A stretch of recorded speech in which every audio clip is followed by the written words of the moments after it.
Hey YouTube censors and content moderators, the film I'm going to review today features a lot of self-harm and unaliving. I'm not glorifying this in any way, and this is just a film review. Thank you.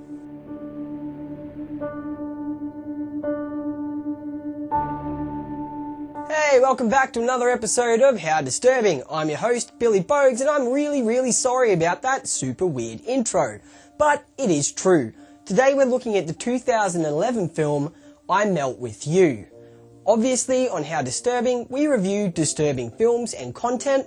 Although my descriptions will be brief and fleeting, viewer discretion is still advised. This is also your spoiler warning. Let's go and watch I Melt With You. Okay, right out of the gate here, we've got some people to meet. First up, let's meet Ronnie. He's a doting family man and a successful stockbroker. Are you okay in there, hon? You know I am. Are you sure? Yeah.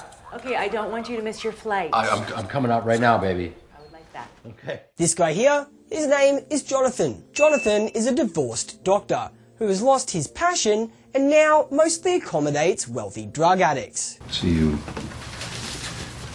need something. Yes. Say hello to Richard. Rich is a failed author who now reluctantly teaches high school English. We use words to chip away at ourselves. And lastly, let's meet Tim. Tim is openly bisexual and accidentally killed his boyfriend and sister in a car crash. Oh, and it's his birthday. Speaking of which, every year for Tim's birthday, the four guys get together at a beach house and get high as fuck. Richard is the first one to arrive at the house, but Tim is not far behind him. Richard, come here. Uh-huh.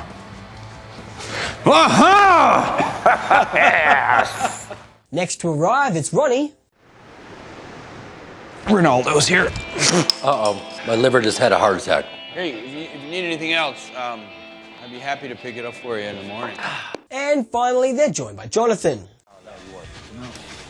No, you weren't. You absolutely weren't. No, it wasn't. The doctor is in! He certainly is. Dr. John kicks the celebrations off with a big old bag of drugs.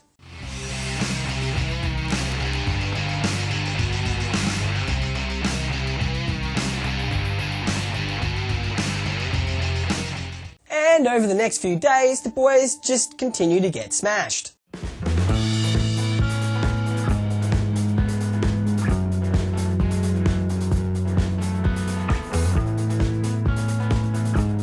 While they're high as fuck, they get up to a whole bunch of different fun activities. They get nudie-roody at the beach, they go speeding around in a sports car, and they even go fishing. And in case I forgot to mention it, they're high as fuck. The night after returning from the fishing trip, Ronnie divulges to Richard that he's fucked up big time and he's going to be in some serious trouble. I wonder what he did. I'm in deep, over my head, drowning motherfucking trouble. Anyway, enough of that bullshit because it's party time. And hey, we've got visitors.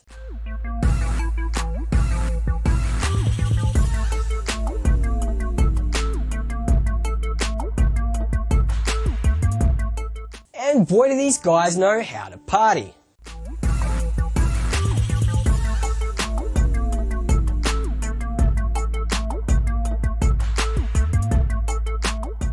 Jonathan ends the evening, or I guess I should probably say early morning, by drunkenly attempting to contact his son. 5:30 in the morning. Miles is sleeping. I just want to hear his voice. Bizarrely, Tim actually ends the evening by having a threesome with a man and a woman. They do a little bit of roleplay where the man pretends to be Timmy's dead ex-boyfriend and the woman pretends to be Timmy's dead sister. Roleplay should be fun. I killed my boyfriend. I killed him in a car.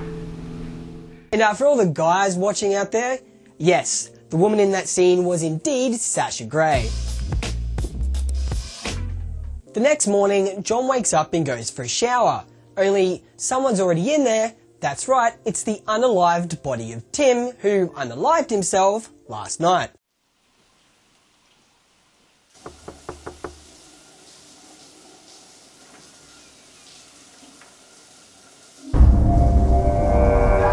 Boop, dead. Boop.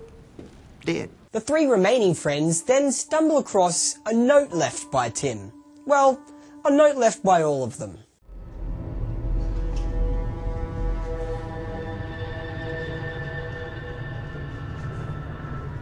It's a pact that they made together in college, where they decided that if they've reached middle age and one of them is unhappy, that they will all unalive themselves. I'll never forget it, and yet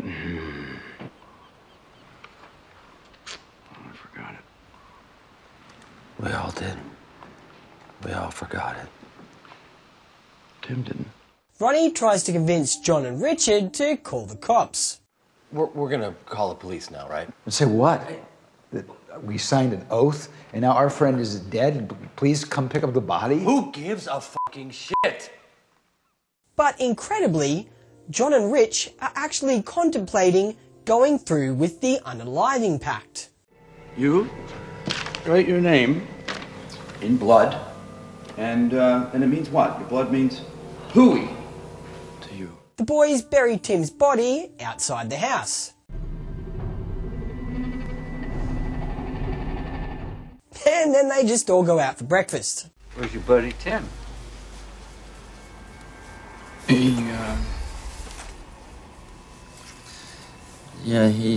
had some other plans. Yeah. Pretty sudden. It's interrupted, however, when a man has a heart attack and John, who is a doctor, remember, is forced to stop and help resuscitate him.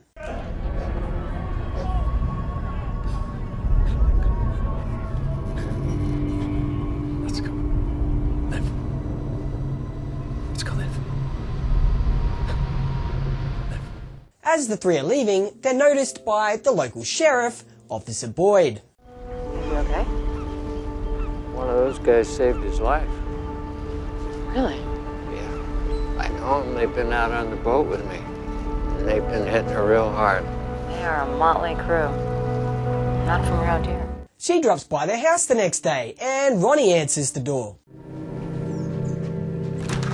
Hi. Hi, I'm Laura Boyd. Sorry to bother you. No bother. What's up? But after a couple of suspiciously intrusive questions, So there's just the four of you here? No, one guy took off. Yes. Who's counting? Ron just decides to close the door on her face. Something wrong? No, Ron, there's nothing wrong.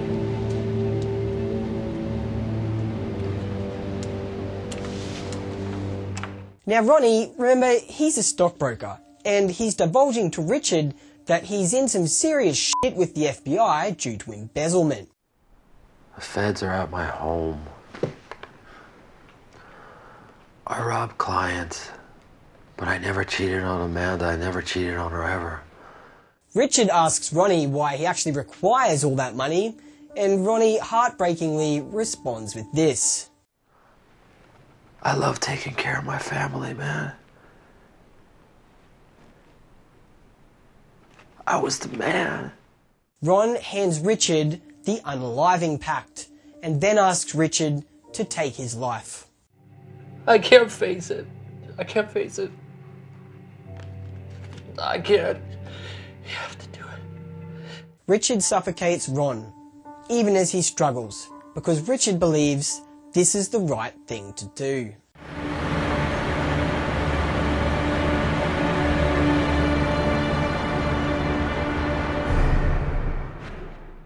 Okie dokie, Officer Boyd is back and she wants to take a stroll around the property with Richard. You mind if I look around? You really don't have a lot to do around here, do you? And man, she sure has a bunch more unwelcome questions. Is there a problem? Just had a question about your cars. I was hoping to talk to your friend Ron. Meanwhile, it looks like Dr. John has finally run out of drugs. We're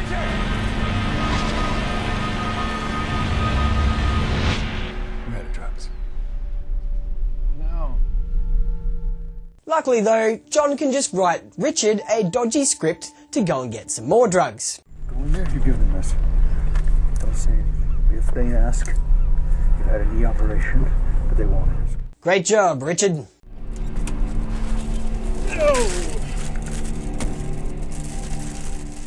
Alright, John is back at the house and he's making a heartbreaking phone call to his son. Mommy and Daddy Miles, said, promise me you'll remember I'm your daddy. bye. And yeah, I think we can all see where this is going. John intravenously gives himself a lethal dose of drugs.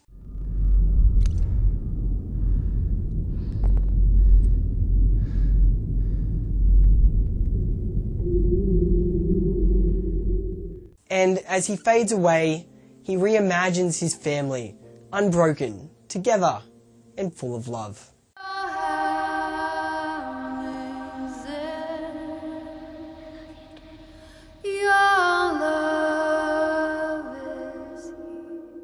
Richard finds him and efficiently is very quick to bury his body.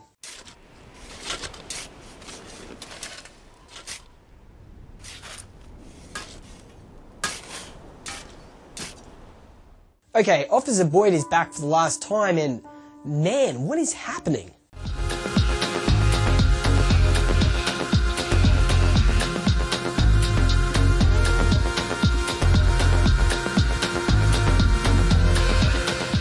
She finds Richard in a deep state of psychosis. He's been doing some painting, and it looks like he's used the unaliving themselves pact as inspiration. It's okay.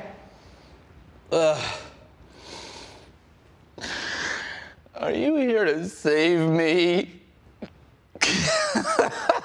Richard finally discloses to Officer Boyd exactly where everyone is. They're buried in the back, in the rocks, in the sand. They're dead. Richard then flees with Officer Boyd in hot pursuit.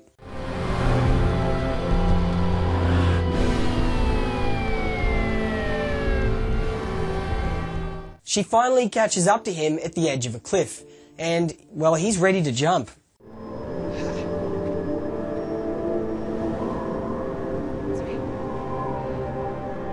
Richard, look at me. You don't have to do this. Officer Boyd tries to talk him down, but there's no use. He tells her that he'd just miss his friends too much, and he jumps. You don't have to do this.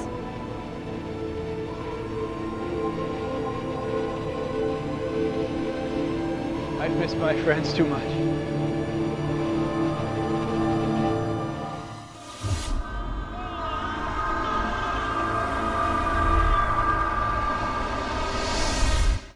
Boop. Dead. Boop. Dead. The end.